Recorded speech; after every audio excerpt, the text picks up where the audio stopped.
Hello, everyone. Welcome to our mortgage webinar. Today, we're going to be hearing from Vicki Buckley of Canyon View Credit Union and Kurt Buckley of Equity Real Estate. Hi, everybody. I have been doing mortgages since 2015, and I love doing that. I love to help people realize their home dream. And I'll let Kurt give you some information on him. I'm Kurt Buckley, and I've been in real estate for about 25 years. I've been a broker with Equity Real Estate for 19 years now. Absolutely love it. Happy to be here to help you hopefully get into a home. So our home buying step-by-step guide, your guide from pre-approval to possession. So starting here, knowing your budget, that's an important item. And so part of that process is getting pre-approved. You don't want to be offering or looking at a house that is above your budget or where you want to be sitting at. Knowing the strength of your offer, that comes in with Kurt helping to do that, because he's going to look at comparables and things that will help to determine what you're going to do that way. And that's going to avoid a lot of surprises, because if you find that you have found a house that you just absolutely love, but you find out it's not going to work because you can't afford it, then that's a big letdown. And we want to keep you from having that experience and having you prepared and ready to go. And then talking about moving quickly when we find the right one, that's part of what we'll be doing. So what you'll need for the pre-approval process, there's lots of different things depending on what category you fall within. First-time home buyers, we have a product where it's 100%. You're only having to come in with $1,500 of your own money, as long as mom, dad, seller, or yourself comes in with the rest. So, but there's many products out there, depending, as little as 3% down. Past that, 5% down if you're purchasing a new one, and that's where it comes into other things that you would need in documentation, and that's where these other things come into play.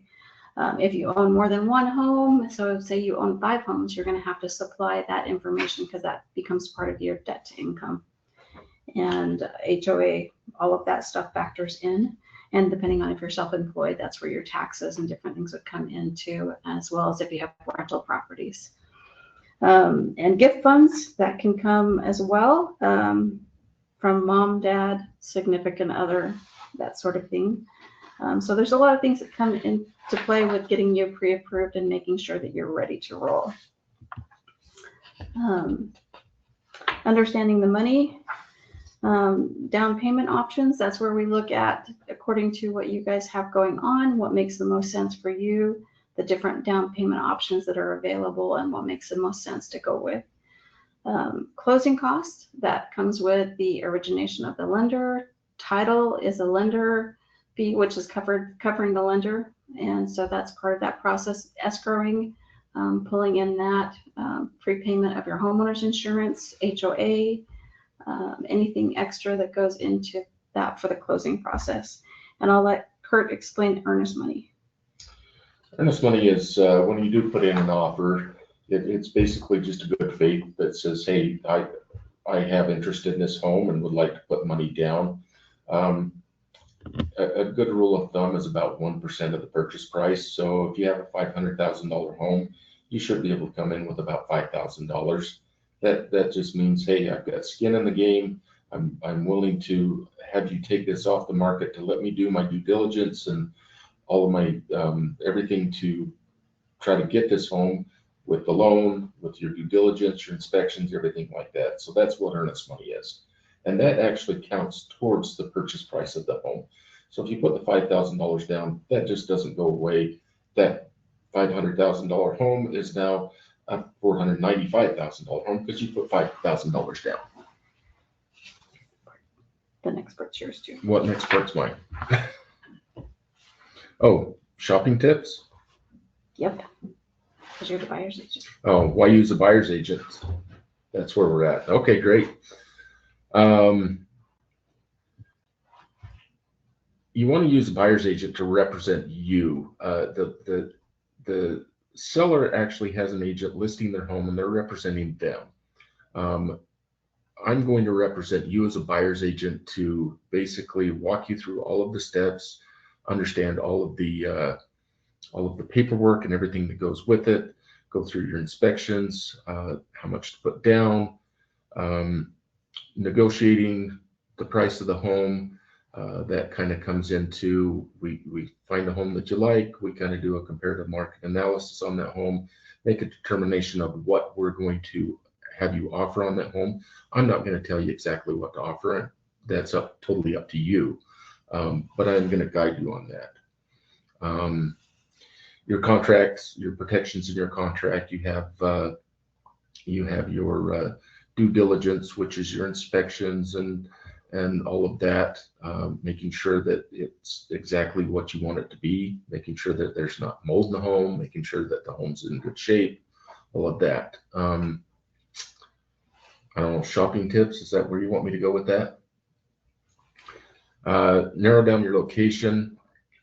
Part of it really starts with going to Vicki or to a lender and getting pre-qualified, knowing what you can afford. Then you can start looking in the area that you want for homes priced in your price range. And that's why we always recommend that you get a pre-approval. So you're not just out looking at homes going, hey, I think I can afford $1 million home. And in reality, you can afford a $500,000 or $600,000 home. So you don't want to just go out and start looking at that. So narrow down your location, prices, location, must have versus nice to haves. That's something personal to you. I'm going to show you what you're going to give me lists of what you'd like to have, what you must have, and I'm going to show you homes like that. How many homes to view in a day?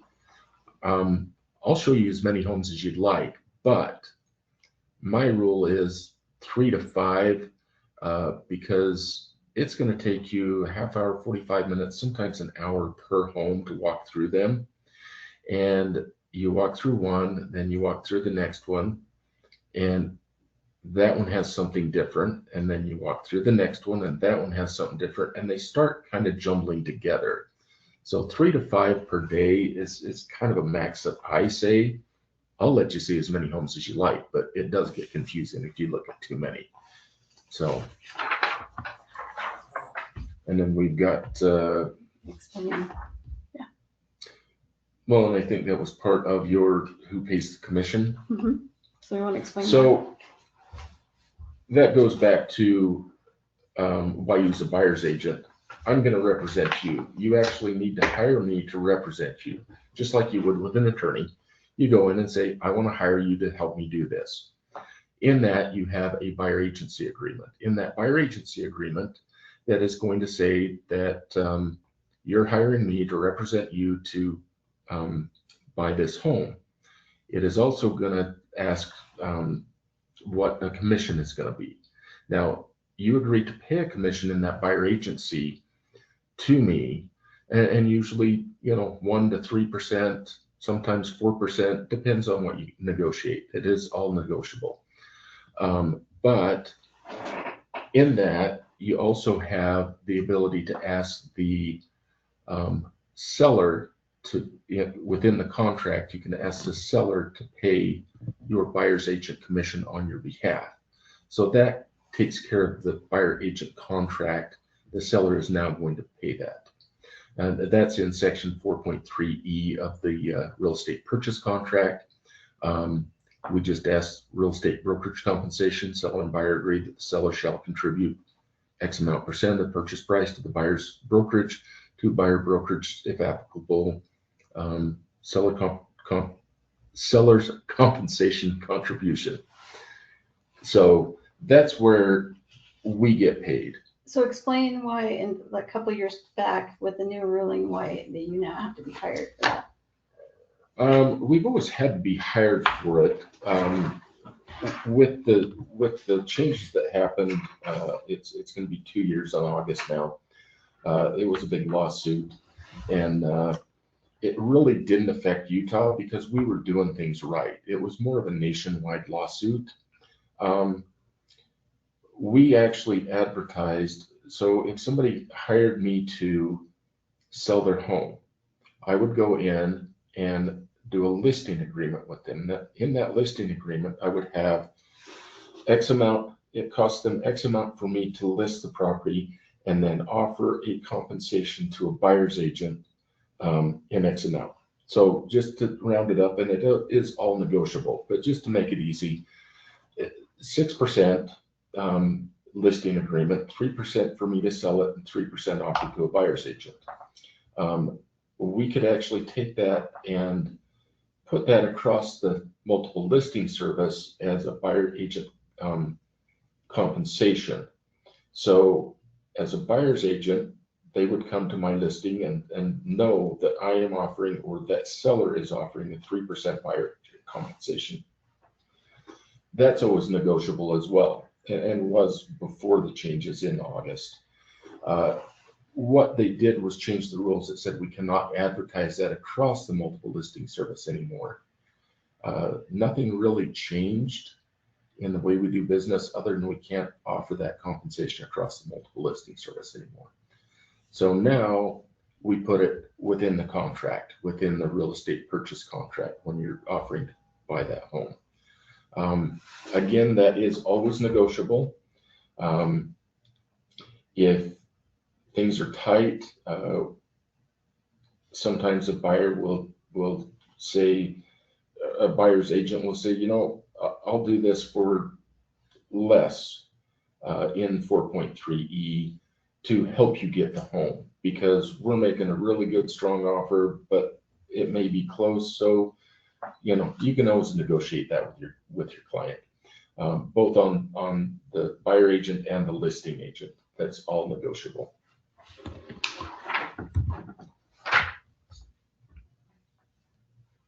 Oh, I guess it's still me, reviewing comparable sales. Basically, like I said, if we find a home that you like, then we go back and I pull up some current homes. It's called a comparative market analysis. It's quite a lot like an appraisal. It's not an official appraisal because I'm not a certified appraiser, but I can pull current homes that have sold in the last 90 days, 180 days, and say, look, here's 3 homes just like this that sold within the last 6 months, and this is the value. So that's where we determine the value and what you're going to offer. So that goes to determining offer price. Contingencies, excuse me, and I think you put contingencies in there as far as your and I don't have it in front of me, but you have your buyer's due diligence.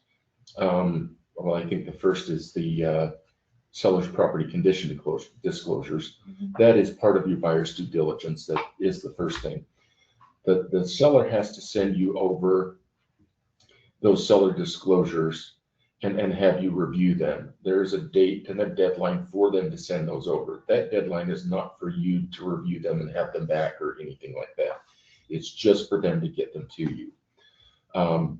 That's part of your due diligence, is looking through their seller disclosures and seeing if there's anything in there that's odd. You know, we had a flood in 2019 and we did this and we did this, but that is part of your due diligence. So the next date is your due diligence, which includes going over the seller disclosures, going over actually getting a home inspection, which I highly recommend. The home inspection is something that would be out of pocket for the buyer. Very highly recommended, though. It usually runs anywhere from $400 to $500, depending on the size of the home. Larger homes can be a lot more money. Duplexes, fourplexes are obviously more money as well. But that's part of it. If you want to put in a pool, if you want to put in a fence, that's your due diligence as part of going to the city, the county, whatever, and you know, your agent will help you do that and make sure that you can do what you want to do with that property. So that's a deadline there. So that is a contingency. Your next contingency would be your financing and appraisal deadline. They lump those two together, which I don't like, but they do. They are two separate things. Your financing is, again, through Canyon View or Vicki, and that is getting the loan. The appraisal is having an appraisal appraiser go out and justify the value of the home. So they are two different deadlines. Financing and appraisal are two different deadlines, because you can get the appraisal done 2 weeks into the contract and the financing may take 3 weeks into the contract. So that's why I think that those should be separate dates. And then you're asking me about setting timelines. So if I'm going by what's in the contract, like I said, you have the seller disclosures. I usually get them 3 to 5 days to get those seller disclosures once we have that home under contract to you. Then I like to go at least 15 days out on your inspection, on your due diligence, so you have time to get a home inspection, you have time to do the things that you want to do and make sure that you can do things with that home. Your financing appraisal, I like to go out about 25 days, just to make sure that the appraiser can get out there and that your loan officer can actually get everything done. Your loan officer team can get everything done for that. Closing deadline's usually about 30 days out, so about 5 days after your finance appraisal. Once your finance appraisal's done, it's kind of negotiable there. You could close the next day if you really wanted to, but you're also giving time to that seller as well. So it's usually about a 30-day, sometimes a 45-day close. It depends on how busy things are. What are the typical inspections that you would recommend that people do? A basic home inspection is going to look at the condition of the home, the roof, the electrical, the water pipes, just the general condition of the home, your HVAC, all of that. Again, and then you can actually do other inspections. Lead-based paint, if it's prior to 1978, it's federal law that it's required that we have you sign lead-based paint acknowledgement, and there could be lead-based paint in that home. If it was built in 2005, there's no reason to do a lead-based paint inspection and pay extra for that. If it's an older home, maybe built in the 40s, 50s, 60s, you might want to do a sewer scope. That would be additional as well. So a basic home inspection is going to cost you about $400. If you did lead-based paint on a home, I believe it would cost you another $75 to $100. You can do a sewer scope where they run a camera down the sewer. Again, if it's an older home, or you think in that inspection, maybe they flush a toilet and it doesn't flush right, and they go, you might want to do a sewer scope. Again, that could be $100 to $200 depending on the inspector. The other thing to look for is meth. And meth, you can do a meth test on a home. And again, that's additional as well. The other thing is radon. Radon is, I don't know if everybody knows what radon is. It's basically a colorless, odorless gas that seeps up from the ground, and it comes from deteriorating granite within underground. When we started learning about radon years ago, I didn't think there was any radon in Utah. But if you look at a map, a radon map of Utah, it's everywhere. The only place it's not is over the Great Salt Lake. So if you look at a map, they have little red dots all over where radon is, and it's everywhere. Some inspection companies will include a radon test with their inspection for the $400, $450. Some will charge you an additional $100, $150 to do that. It is recommended that you do that. Radon is the second leading cause of lung cancer versus smoking. So if you know anybody that had lung cancer that never smoked a day in their life, they were probably exposed to radon. So that is pretty serious. So that is something that I would recommend that you have done, depending on the county that you're in. Davis County Health Department will actually come out and do that for free if you live there. So if it's something that you say, I don't really care right now while I'm buying the home, but I'll have the county come in and do it. Any of those tests, any of the things that you want, and that's what I'm there as a real estate agent, real estate broker for you for, is to kind of recommend things. We can look at things, look at conditions. Like I said, you're not going to do certain things in a brand new built home. But I do highly recommend home inspections on a brand new built home, because I've found more problems with brand new built homes than I have with 50-year-old homes. Because that 50-year-old homes had time, had repairs, things have settled. This brand new home may have just not had the construction done properly. So any of that is out of pocket to the buyer. Usually It gives them peace of mind. it does give you peace of mind. And this is the biggest investment that you're going to make in your life. So have some skin in the game. Say, I really want this exactly what I want. And make sure that do the inspections. But that's what your real estate agent's there for, is to guide you and help you through all of that. So under contract, what happens next? Submitting the contract to the lender. So once Kurt has got everything accepted. So once we put in an offer and get it under contract, that's when everything kind of starts. So we get a copy of the contract to your lender, get that over to Vicki and make sure that everything's good there. And then you may lock in the interest rate, schedule inspections, which we talked about, negotiate repairs if needed. That's part of your inspection as well. We just came in and one gentleman said that he just bought a home and now he's putting the roof on it. That may have been something that we negotiated at the time when we did the inspection and said, hey, this needs a roof. I have had many people put roofs on before they've sold us their homes. We've had them done where the roofing company will actually come out and do the roof, and then the seller will actually pay that from the proceeds at closing. So negotiate repairs as needed. If it needs a window replaced or a roof or the HVAC serviced or anything like that, you do want to get that your inspection and negotiate your repairs kind of before you get the appraisal, because again, the appraisal does cost money. I know there's different things where sometimes it is free with the loan, but it does cost money. So why put out $500, $600 for an appraisal if you do an inspection and find something that you don't like and you're going to walk away from the home?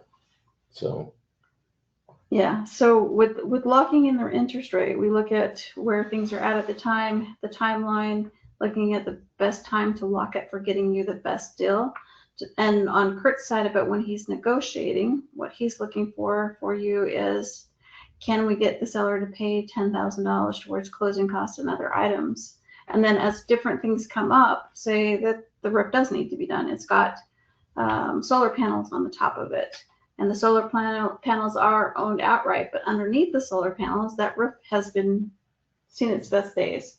So that's going to have to be done. So either you get compensation for the difference in the cost of that to go towards it, and then that goes towards your down.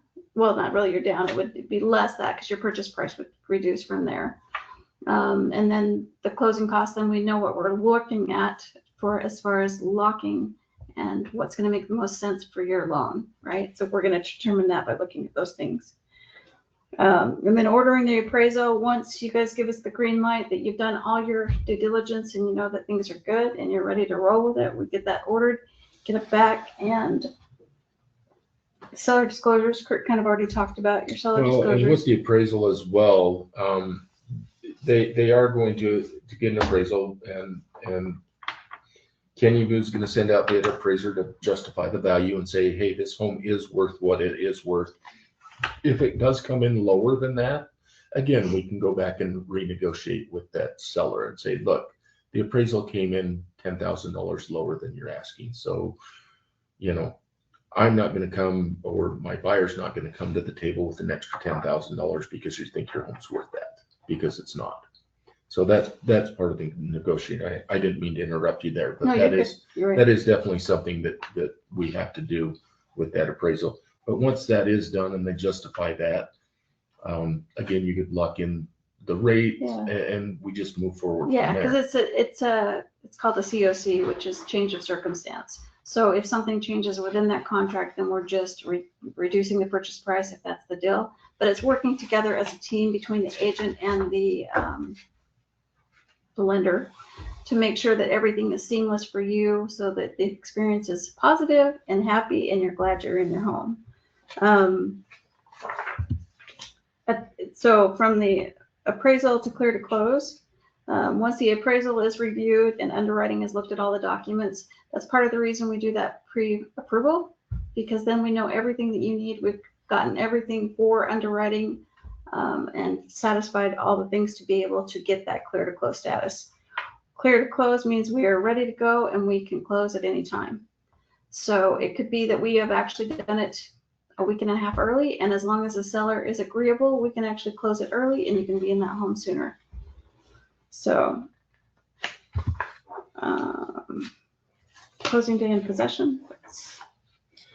Closing day in possession.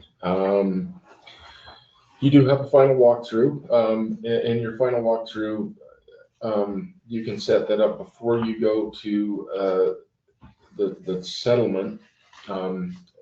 Again, closing and settlement, people get those confused.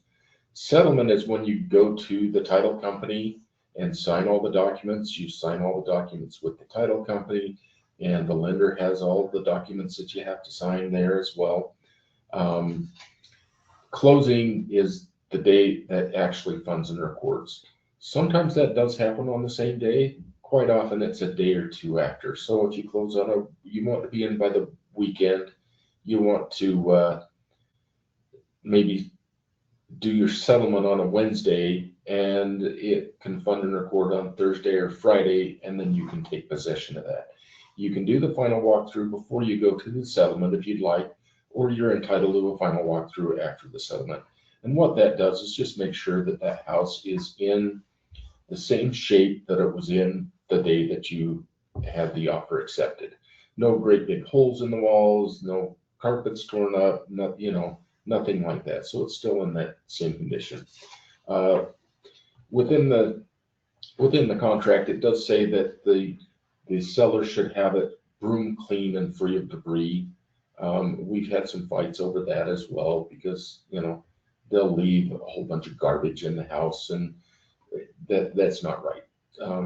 We've had fights over that, had to go in and make the seller pay for clean out and things like that. It doesn't happen very often, but that's part of your final walkthrough. Yeah. Again, your settlement day is you're signing documents. That's settlement.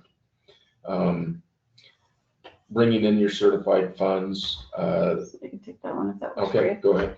So certified funds is anything under 10,000, but if your money is already sitting with Canyon View and that's where your down payment and your closing cost is coming from, if it's already sitting with us, we will actually wire the funds for you, and we don't charge you to do that. If it's with somewhere else, we would just make sure that it's already wired directly to title, and then title verifies with us that it is sitting there and we're ready to close, and we proceed with the funding. And that can also be done with cashier's checks and things like that as well. Is that correct? As long as it's under 10,000. Under 10,000. Yeah. Okay. And again, we will help you through that. Wire fraud is rampant in our society right now. So you're going to get all kinds of disclosures on wire fraud. So don't trust anybody but your agent, your lender, and your title person. So yeah, if something looks fishy, definitely question it. Call whoever you need to call, and we'll verify that it is what it is. So once it does, like I said, close on a Thursday, Wednesday, or Thursday, it funds and records on Friday, then that's when you take possession. That is closing day. So then we make arrangements with the seller to go get your keys and get you into your new home. So after closing, your first mortgage payment, it is, so say if we close this month, your first payment would not be until May 1st. Mortgage is always paid behind where rent is paid ahead.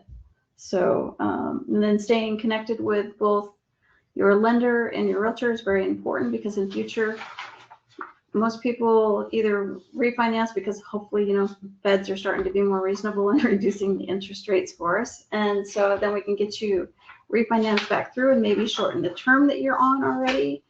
We have multiple ways we can look at that. We have no fee in-house options that are 12 years and under. So depending on what's going on with the market and the rates, we can look at revisiting that and seeing if that's better. Or if your house has gone up a ton in value and you're ready to make your next step into a new home using the equity from the old, then Kurt's ready to step in and say, okay, well, based off of this is where the value is. This is how much you'd be able to net. And so you could put it towards your next home. And then we get you pre-approved for purchasing the next one using the old home to pour into the new home. And part of staying connected with your lender and realtors, just like Vicki said, is that you can call me now. 2 months from now, you're not going to have so much equity in the home that you can refinance. But maybe a year from now, that's very possible, and you can always call me. I can run a comparative market analysis. We can kind of determine where that value is. Then you can get with Vicki again and see if they've got a loan program, maybe an interest rate's a little lower, refinance it. It might be a year, it might be a couple of years, but yeah. Or like you said, if you're typically, how much does the increase in a year usually typically would you see? It's varied so much in the last 20 years, it's unreal. But 3 to 5% really is average. We have seen years that it's increased 15, 20%. So, that's kind of why our housing market's where it is now, because we had a number of years that it did not increase at all, and then we had a number of years that it really did. It caught up to the past. So, but average about 3 to 5% is about what you're going to get per year on a home. Okay. Any questions? Any questions? No, if any of you have any questions about how to prepare, please don't hesitate to contact Canyon View Credit Union Mortgage Consultants and Kurt from Equity Real Estate. We do have one question. So pre-approvals, what's the difference between why would we do pre-approvals versus a pre-qualification?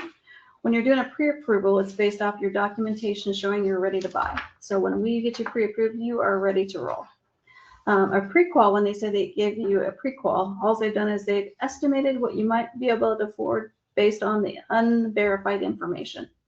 So with a pre-qual, it doesn't really mean anything because it's not been proven, and so that you don't really know that you can afford that home. So a pre-qual doesn't do a whole lot, right? Pre-approval is going to get you in and get you the home you're looking to do without any issues. Perfect. Thank you all for joining us today.